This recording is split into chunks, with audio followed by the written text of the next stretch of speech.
The anime adaptation for JoJo's Bizarre Adventures 6th part Stone Ocean just dropped, and I think it's really fantastic so far, not gonna lie. As someone who's a fan of the part and I haven't read it in quite a long time, I'm really enjoying the anime adaptation so far. The action, voice acting, and music were really great, but the biggest shock to me was the pacing that the part had in the anime. In the 12 episodes of the anime so far, we cover 50 chapters of the manga, and this is a pretty breakneck speed, especially when I think about some of the slowest episodes of Stardust Crusaders, where it's almost 1 to 2 chapters an episode. So this is really crazy stuff. Though this pacing does mean that some scenes were changed, altered, or removed entirely. So I wanted to discuss some of the changes that the anime made to the part and give my thoughts on if this was a good call or not, since I read the manga and I've watched the anime. Firstly, if you haven't watched the Stone Ocean anime yet, I would recommend you give that a watch, since it's really great, and because I'll be talking about a lot of the moments in the video and I wouldn't want to spoil you. And if you do enjoy this video, any support would be greatly appreciated. And yeah, so let's just get right into the first episode.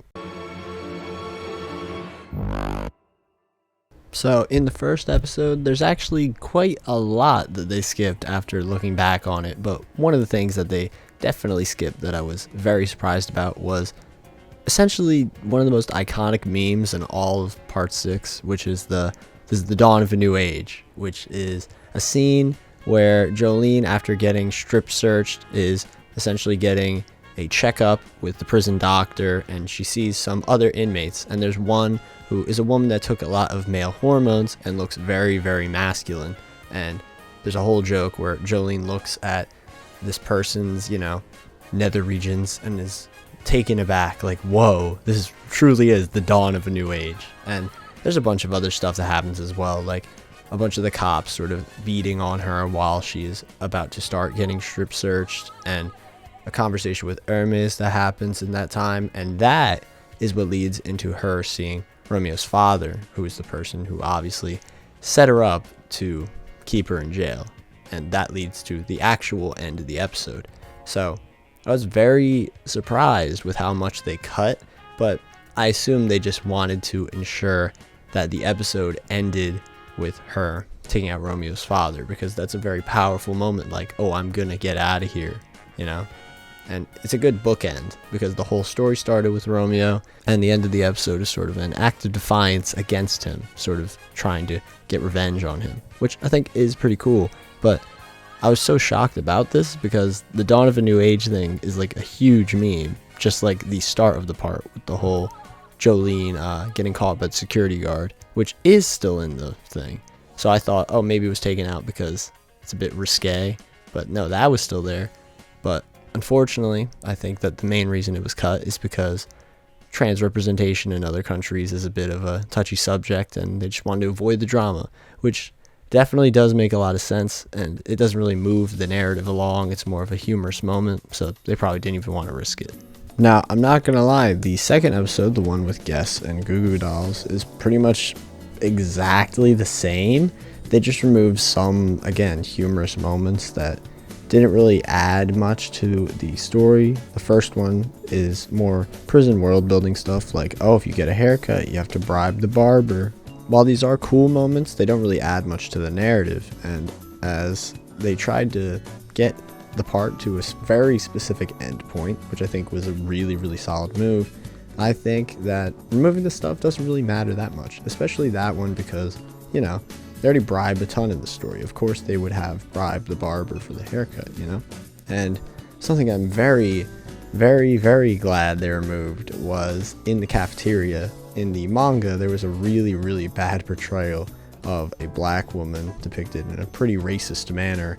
So I'm very glad that was removed. And I know that a lot of the background characters aren't really shown in this version at all, but that I was just so happy about, because I was genuinely like, really? When that showed up the first time. So very good call on the anime staff for removing that. But again, besides that, this whole episode was basically exactly the same. So really great portrayal of the chapters condensed into just one episode. Now, this part isn't really going to be just episode 3, it's going to be the whole John Galliard arc, but oh my god, this was so well translated. Like, it's kind of insane. I thought that the use of a different color palette when the dream sequence sort of began, and it's just a little bit off, like everything is a little bit more, I don't know how to describe it really, but like grayer. There's like a bit of a more gray tint, and things feel a bit brighter at the same time. Like the highlights, like the skin tones are brighter and the shadows are darker. I thought that was really, really cool. I didn't notice that on my first watch through, but I noticed that the second that one of the droplets from the air conditioner hit the table, that is when the color palette switch changed. And I know normally color palette switches happen all the time in JoJo, but this one felt so perfectly intentional because right after, of course, Jolene, her handcuffs are totally gone. So I thought that was a really, really great change. And it honestly worked really well because of the foreshadowing of the stuff above, the air conditioner, and then really focusing on her having the handcuffs. I thought that this was a really, really well done use of this arc. I mean, I don't really know what else to say. I do think that having Jolene's sort of flashback with her as a little girl was a lot better integrated in this episode as well. And I also liked that they integrated the John Galliard stuff earlier in the episode, not just introduce it immediately right when Jolene and Jotaro are talking, because it alluded to some stuff like, oh, this dude is going to be important. Why? We don't know yet, but he will be. So I thought that was really cool. And the whole bait out with his stand being the floating thing works really well in this regard, because we just assume it's that thing when reality it's the stuff from the air conditioner. Really, really great episodes overall. And yeah, just fire episodes. So for episode 6, I was actually very surprised because there was a huge scene cut, which is when we first see Emporio's stand ability. We first meet Weather Report, Anasui, when Anasui was still a girl at this point in the story. And that's basically the entire introduction to Emporio's like character, I guess. Not really his character, but like his abilities, some things that relate to his backstory and all that stuff. And I was just like, why was that cut? I don't really know, but I think it is definitely more fitting for Jolene to be the first person to see it, but what are you gonna do? I do think that this worked well to condense the entire Hermes' sticker arc into one episode, because that literally gets shown to Jolene at a later point, and Hermes being introduced it before Jolene was kind of odd. However, one thing I thought was really weird was the scene where Emporio throws the ball down the stairs on accident and it phases through Hermes. I thought that was really, really important to sort of emphasize his ability, but that wasn't really shown at all. It showed him walking up the stairs, but then he's just like, oh, so you awaken your ability. It felt like he's more of a cryptic, all-knowing character, which to be fair, he kind of is. He's like literally meant to be a fly on the wall sort of character. He knows everything because he can be anywhere at any time with a stand, but it was a bit weird in my opinion. I do think it worked though, so good for them. But I do think that the baseball scene with it going through Hermes' hand would have been a good thing to include, but again, padding, you can't have all of it in that specific batch of episodes. Makes sense. So I do hope they touch on that a bit more later on with, actually covering more of Emporio's powers. So hopefully that pans out well in the future. So for episode 7, which is the introduction to Foo Fighters and her entire arc, I think that this could have done a lot better. I'm not going to lie. It's definitely a good retelling of the story, at least, well, the first part. Obviously, this is episode 7.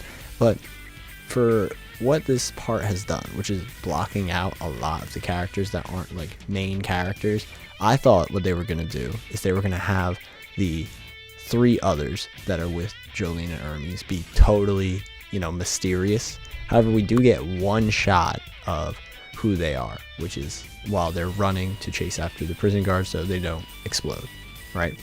I feel as though if they were grayed out the entire time and then they're all revealed at the same time, those 3, and then the mysterious other one that shows up, that would have been perfect, because it would have really added to the mystery of like, wait, who were they exactly, you know? I think that would have worked really, really well. So I think having them all grayed out would have been a great call, and it was for the most part until, you know, that one shot, and then they're revealed in color running away, and then we get that suspicion of that one girl who was not earlier in the episode. So I definitely think that this could have been really, really crazy, but it was still really good overall. I mean, the arc is good, but that single change I think would have made it like really, really intriguing in my opinion.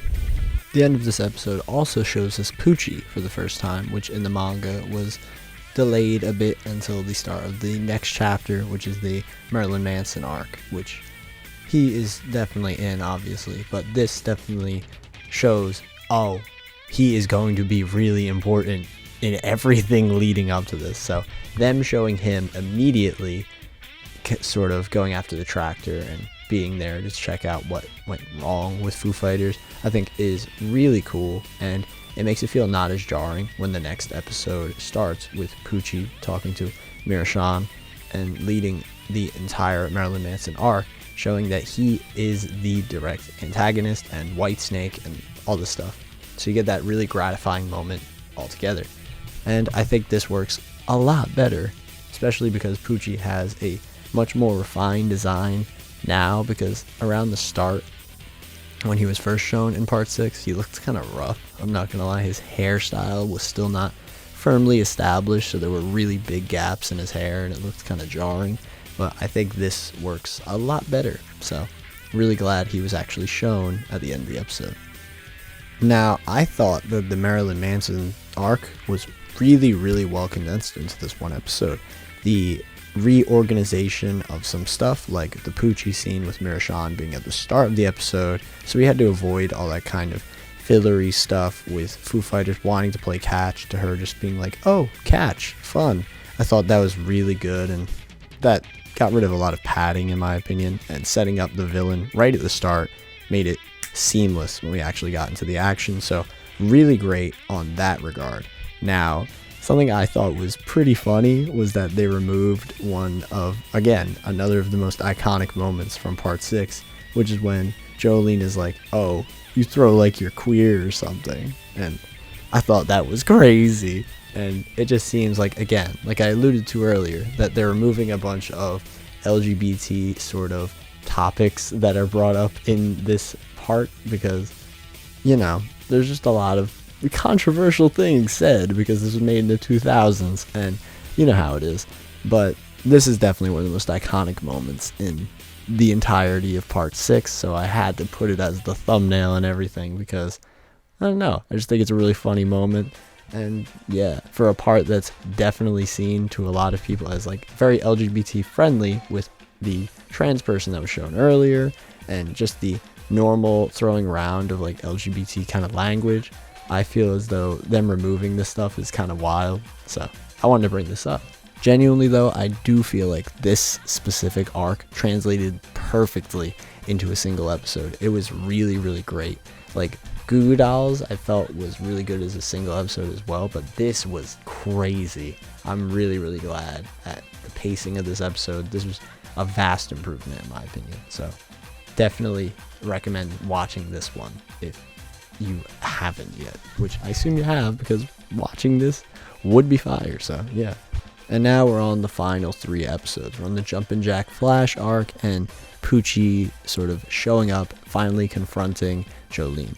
Now, like I've brought up before, this is where we first get the actual reveal of Emporio's abilities, burning down the house in this arc, which I think is kind of strange, but it makes a lot more sense because Jolene's meant to be the main protagonist. Having her see it first just makes more sense for the viewers.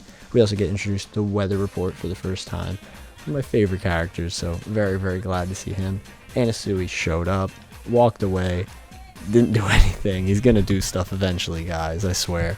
But yeah, I thought that this translated really well. Them showing the anti-gravity in animation just looked way better than it did in the manga. It was really, really impressive. And I thought that episode 11 in particular the effects that they kept using for Jumpin' Jack Flash, him shooting the stuff out of his arms, looks sick. The sound effects were awesome. And yeah, it was just really, really cool. However, I do feel like I need to talk about the graphics at some part, because there's a lot of CG in these last 3 episodes. And I know they'll get corrected eventually. That's how these things tend to be with the Blu-rays and all. You know what I mean? Like White Snake being a 3D model, Jumpin' Jack Flash being a 3D model. The frogs will not get changed. I know the frogs aren't going to get changed, but, you know, they were a bit off-putting, to say the least. When it was zoomed out, it looked incredible. But, like, when you just have that one CG frog, I'm just like, oh, come on, bro. But, yeah. Overall, really, really great. I'm not going to lie. I felt like them ending on the frogs raining from the sky was such a perfect point to end it on. And the pigeon, in particular, that looked incredible. It looked really, really great. And, yeah, I just thought the pacing for these 3 were pretty good for the most part. However, I do think that episode 11 was a bit slow. I'm not gonna lie. I feel as though episode 11 and 12 could have been a bit more condensed into like one, because episode 12 barely anything happens. It's just a really cool spectacle because frogs are raining from the sky. Jolene got her disc to the Speedwagon Foundation. She's gonna possibly help JoJo further. It's really cool. So I feel as though having a bit more condensed nature to it would have been, you know, okay, but I don't really see what they would have filled that rest of the space with. You know what I mean? True, you could have added some of the more humory sort of moments, but the action is what makes part 6 so crazy, because the action just ramps up to like the nth degree. I guess if you were going to include a scene that was taken out and you were going to condense the last 2 episodes, you could have put Hermes meeting Emporio and all that. I think that would have been a really solid scene to include still. So, yeah. Overall, I feel as though this anime adaptation is really, really great so far. They've removed a lot of the scenes that are sort of fillery, like Foo Fighters learning what catch is, and bad scenes like that racist scene. Like, that could go. That could really go. That's great. And yeah, the narrative is going super fast paced, which I think is awesome. Again, 50 chapters in just 12 episodes. It's like breakneck speed. It's amazing. So yeah, those are all the changes that I felt like were actually important. I'm not going to talk about, oh my god, the crocodile's pink now. Like, JoJo color palettes change like on a dime, so it doesn't really matter if the color palette of a character changes. However, I do know that the blue hair Anasui fans, they're struggling. But yeah, overall, really enjoyed these episodes so far. Definitely going to be making more videos on it, and expect a weather report video very soon. Expect a Pucci video very soon, because oh my god, rewatching this has made me realize, wow, Pucci is awesome. He's such a great antagonist. And I don't know who else I'm going to make a video on, but definitely those 2, without a doubt. Maybe Jolene. Probably Jolene, I'm not going to lie.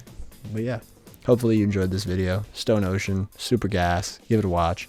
And if you enjoyed this content, excited for more Stone Ocean content, along with other things, consider supporting the channel. And yeah, hope you enjoyed the video, and have a good one.